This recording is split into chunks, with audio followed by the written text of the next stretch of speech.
Back again for the last part of the series with Joe Reef with the Reef team. And now we're going to get a little bit of insight and collaboration between your real estate agent and the lender side of things. So talk about rent and where you see the rental market and what your thoughts are on that. So this past year, we've really seen the rental market has been a 25% year-over-year increase in terms of pricing on a monthly rental, which is, it's crazy when I think about that. And that's the DC metro area. It's the DC metro area. And I just had a conversation with one of my buyers. Yeah. And we've been renting now for 2 years. We're going on our third year. And I figured out how much they had spent in rental costs for the past, and it was over $100 and something thousand. And I said, your money is not going towards anything. You're just throwing it out there. It's going to the landlord. Going to the landlord. Yeah. No equity, no investment, like nothing. Right. So I see, quite honestly, renters getting out of the rental market because of the price increases. They're not, I know mortgages, like the interest rates have went up, they've come back down a little bit, but they can't afford rentals. And so we're seeing, and I think this is going to drive a little bit with the inventory in the next year or so as well.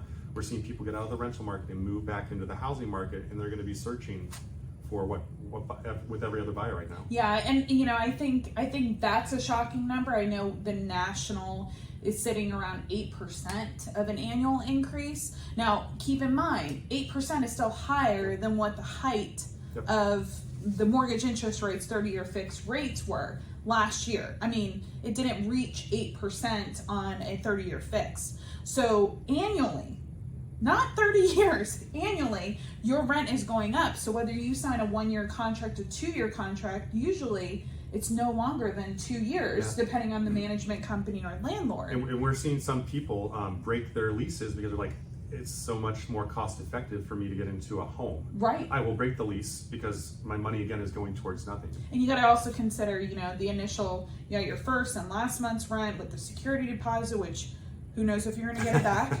I experienced that free rental. No. Right, most of the time, no. So why not utilize that spend? And I found a report that, please stay tuned for this, that showed that the average rent went up to $2,000 nationally, and the DC metro area is sitting on average around $2,198. And I still think that's probably not the height of what we're right. It's not. And again, it depends on the property type and things like that. But I mean, you can get a mortgage with tax benefits and things of that nature to offset. Yeah, and you think about prices. DC proper are the most expensive. As you move out, they get a little bit cheaper. But I have clients that are spending $3,000, $4,000, $5,000 a month on rentals. Insane. Yeah. Insane. All right, Joe. I want to take a little bit of time and talk about appreciation rate and equity gains from home ownership. I found a statistic online that said that the DC metro area is still in the top 10 for appreciation rate and sitting at 4%. What are your thoughts for that? We are still in the top 10. However, price appreciation for this next year is expected to stabilize. We've had just dramatic growth over the last 4 or 5 years. We're expecting 1 to 2% at most. Okay. But one of the things I keep telling buyers, they get concerned I'm having to escalate over a price point. That's kind of stopped now, which is good. I keep saying you may have a little bit higher interest rate, but you're not having to pay $50,000 over a price point to get a property. Right. So it kind of works out if you think about long-term effects of that. Right. We did have in 2020, 2021, even part of 2022 is this escalation of purchase price beyond the appraised price. Right.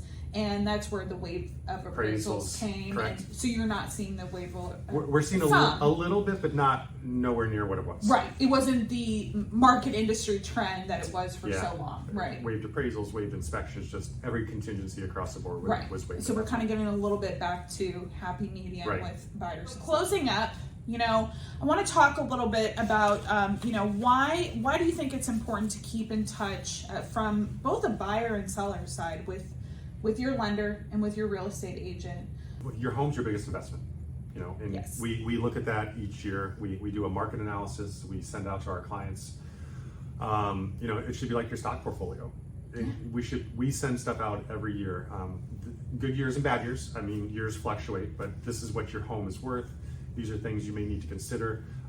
Keeping in touch with your lender, refinancing, interest rates, vary from year to year. So the ability to treat our clients as valued clients in regards to their biggest asset, Yeah. I think is really important. And we like to have every conversation of this is not just the entrance strategy of you purchasing a home. It's entrance, holding, and exit strategy. Yeah. And it's a relationship. It is, and like I said, our clients become basically Family. lifelong family for us. Right. So we want to make sure we're, again, setting them up for success from the very beginning all the way through. Listen, people after a property is life changes for many Yes. folks. So Yeah, absolutely.